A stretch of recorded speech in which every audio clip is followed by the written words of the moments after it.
On 22nd September, ASDC, KSA and KNCA jointly staged a protest against Assam and Meghalaya's give and take policy, which eyed on including Block 1 and Block 2 region of West Karbi Anglong district at Umlapher, Chinthang constituency. Protesters informed that not even an inch of land would be given to Meghalaya and not even an inch of land would be taken from Meghalaya. The government must abide by the land demarcation made in the year 1951, as it was well demarcated and accepted from both sides. Hundreds of people joined the protests and chanted various slogans like "No autonomous state, no rest. We want justice. KSA, ASDC, KNCA, long live."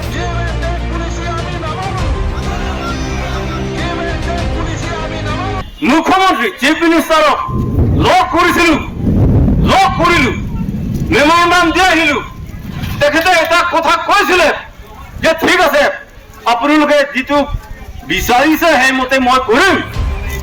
It was reported that the interstate border issue is not the issue of people residing here at West Karbi Anglong. It is the issue between the government of Meghalaya and the government of Assam. What we need is the exclusion of the integral part of West Karbi Anglong's Block 1 and Block 2 region from give and take policy. এই মাটিৰ সমস্যা আমি কেতিয়াও সমস্যা নহয়, এটো অসম চৰকাৰ আৰু মেঘালয় চৰকাৰৰ সমস্যা. ইয়াত মাটি আমি নিদু আৰু মেঘালয়ৰ পৰা মাটি নলওঁ. Jodson Bay, ex-CM of KAC, Jameson Timong, president of KSA Central Committee, and many dignitaries were present in the protest. Hemari Rongpar's report from Malukunchi for Karbi Anglong Live.